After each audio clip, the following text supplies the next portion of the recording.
and we were having the conversation around how do we set clear expectations, and I used the phrase, I have a pen, right, that writes underwater, and everyone's like, oh yeah, no big deal, right? But there's two ways to look at that from setting expectations, right? Like I literally have that pen, right, that I'm underwater, I'm in a pool or whatever, and I'm writing on it, or I just have that pen that literally just writes the word underwater. Yep. I jammed my finger. Ouch. The other day. Like I did something, and it's been like 5 days, and it's still bruised and it still hurts. So speaking of accountability, like I'm right. Like I'm gonna have to be accountable to myself. Like I gotta figure that out. So, buenos dias, senor. Buenos dias. Yeah, New Year's is coming up. It is. It's dangerously close. Right? Yeah. How'd you do on your New Year's resolutions? Oh, I don't even know if I remember. You don't even remember them? I'm sure they were something important. Yeah. Yeah. I was like 2 for 5. So, like going into 2026, right? Like as we're talking accountability, I don't like, there was no one holding me accountable to my New Year's resolution. So like, I just, did it. I was terrible. I'll figure it out. I'll get better ones. We got better goals. I'll do better. One of my New Year's resolutions will be to do my New Year's resolutions. Well, that's true though, because I mean, for me, it's the small wins. We've talked about the small wins, right? I think too many times a lot of us have 10 New Year's resolutions that are just all just daunting goals. I want to be a millionaire by, at the end of this year. It's like, great goal. Yeah. But maybe what's your first 100,000 look like? There you go. Yeah. And then what's your... Can you lend me $100,000, by the way? I'm working my way towards the million. I'm excited to talk a little bit more about accountability. As we've brought in some new leadership and new restaurant teams, accountability seems to kind of be that like this weird aura of like, do we really know what it means? And I don't know if everybody really understands accountability, that it's a good thing. It is. And I think we still see accountability as this like, oh my gosh, I'm in trouble, or if I'm held accountable, it's about failure, or I did something wrong. So like there's this like black cloud, I think, like in my opinion, around the word accountability. I agree. Because you think about, I'm going to hold you accountable. Yeah. It's like, ugh. Well, it's because you said it that way. I know. Like your face got so intense. I know. Like you already scared me. No wonder. But if you reframe that conversation to not be scary, I'm going to hold you accountable. Yeah, see? Like you did it again. Then people welcome it a whole lot more, And I think that's part of this conversation is, do we really know what it is? Yeah. And if we know what it is, are we setting up that conversation the right way? Because if you come at it that way, then people are going to be scared. People don't want to get in trouble or fail or get written up. Right.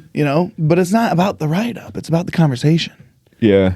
Well, I love that sometimes we just go right to the documentation of like, well, I'm going to like, have we set clear expectations to begin with? And like when you have fuzzy expectations, or when your expectations change every day, or they're not consistent, or it depends on your mood, right? Because I've been there. Like all of a sudden, like you'll get a message and it upsets you, and you want to go have that conversation, but it's like you're not in the right mindset.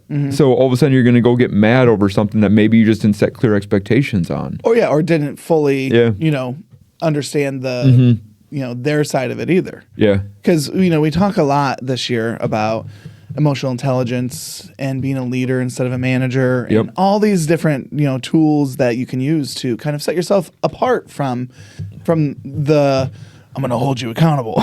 Right? And that's just it. It's, have you set clear expectations? Do you know your team and know their performance? Yeah. Do you know how they behave and what motivates them? Because then that conversation is a whole lot less scary for both sides. Right. Because it's scary to hold people accountable too. It is. Sometimes I might, I don't want to because if I hold you accountable, I don't think you're going to like me. Yeah. There is that fear, right? And human nature is for us to like try to get along, right? Like you have this like cohort of people, and you want to get everyone to get along, right? You want to keep things, fun and whatever. Yeah. But accountability is just so much more than that. And you were doing the LT class. You and Haley were doing LT class a little bit ago, and we were having the conversation around how do we set clear expectations. And I used the phrase, I have a pen, right, that writes underwater, and everyone's like, oh yeah, no big deal, right?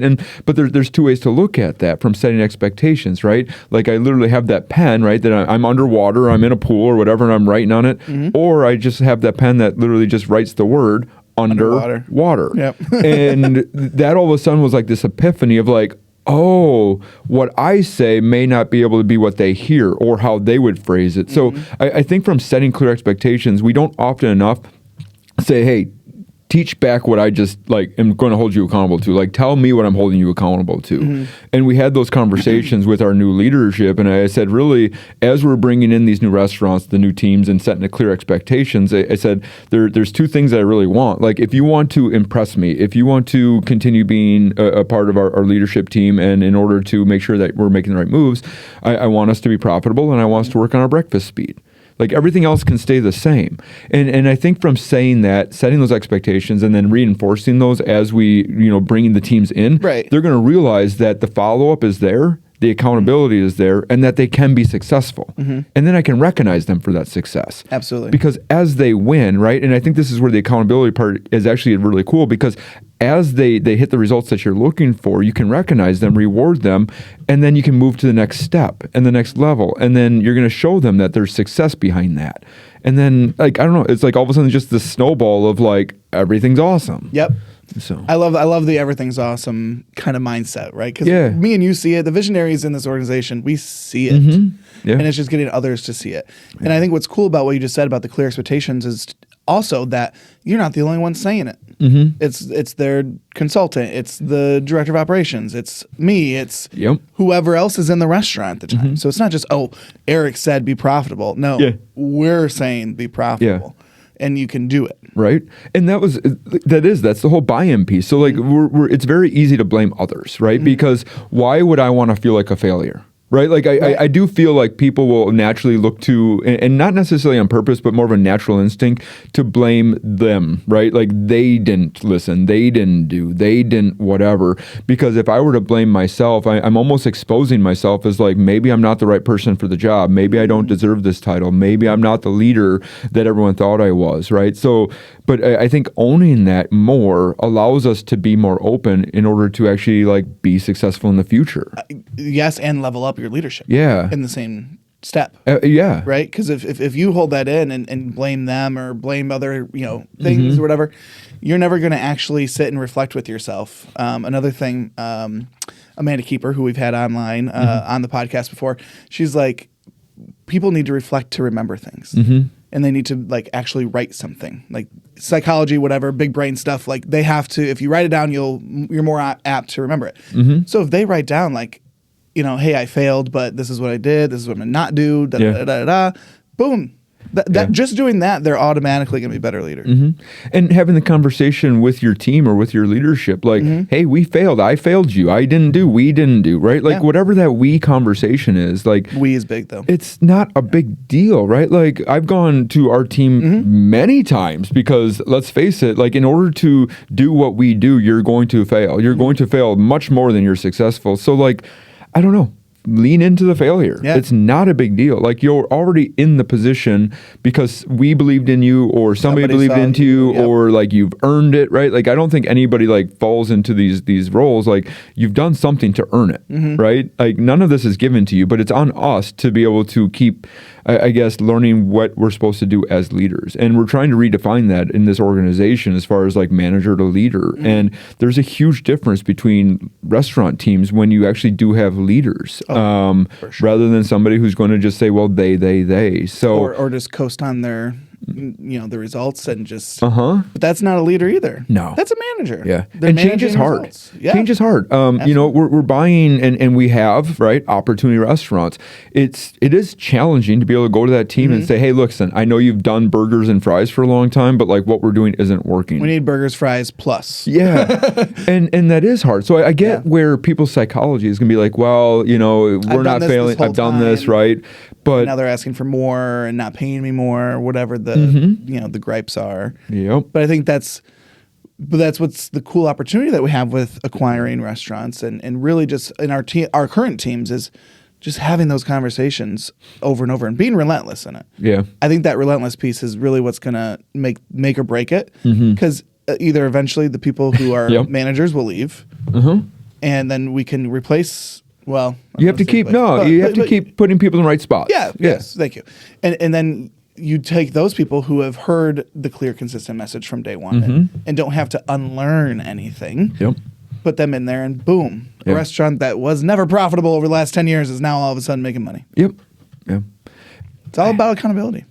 It is. And I don't know, once you have expectations, it just makes it easier. Like when, if the team can come to me and say, hey, here's Eric's expectations, and like you can have them sitting down next to each other without looking at your paper, right? Like don't do the homework or don't cheat on the homework. Like write down your expectations of the organization. I write down mine. And like, if they're aligned, then you're on the same page. If they're not, then that's your opportunity to set and have more clear expectations. And it sounded like a word salad there right now, but like maybe we can edit that a little bit, but like we have to have clear expectations. Well, and how do you, so not only during leadership meetings, like big meetings, right? But how else can we consistently follow up and I don't want to say enforce, that was, but like how else do we remind them of those expectations? Consistency is key, right? Especially in the beginning, especially when you're first trying to do something new or maybe the team has never done before. You have to talk to your team and tell them what you're looking to achieve. You have to show them what you're looking to achieve. You have to have reminders, right? You can't just hang something on the wall and expect people to do it. We have to consistently talk about it. And I get it. Sometimes you have to talk until you're blue in the face, but like you got to keep, and then you got to talk a little bit more and more and more. And you have to do that long enough for them. And I know it's a habit part at that point, but you have to do it until it's like tying your shoes. Yep.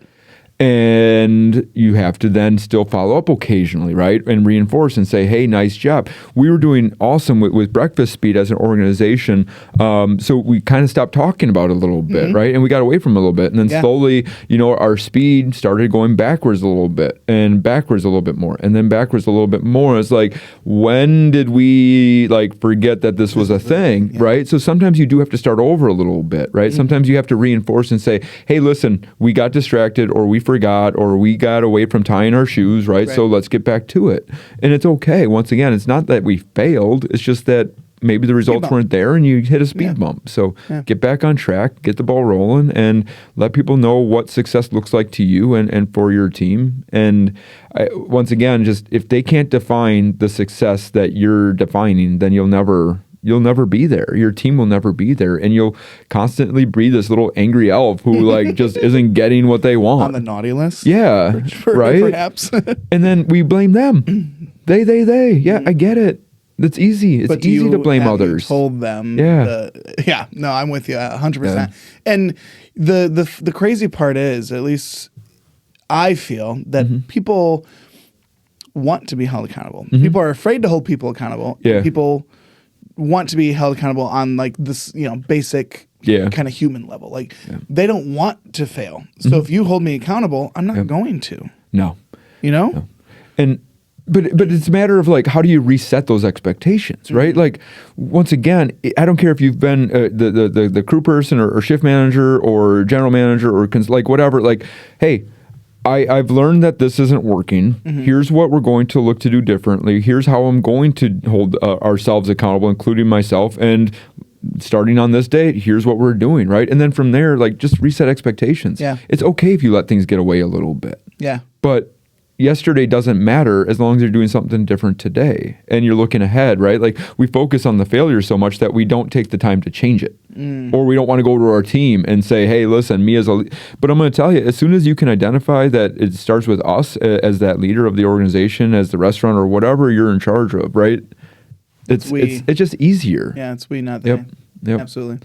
So awesome. Accountability is not a bad thing. Set expectations, right? Hold yourself accountable, right? Learn how to hold yourself accountable. Pour into yourself so you can pour into others. But we have to have those conversations, and they're not hard. They're only hard because we think they're hard. They're only hard because we didn't set the expectation. Right. Yeah. So set the expectations. Yeah. Talk to your team. Be consistent and be relentless. And lifting up your leadership and your team's leadership. Agreed. And as we get into 2026, now's the perfect time to do that, right? So if things weren't going your way, use the new year, right, as a new you, and let's go lead. Listen, Learn, Lead, and be sure to stay tuned for our January episodes.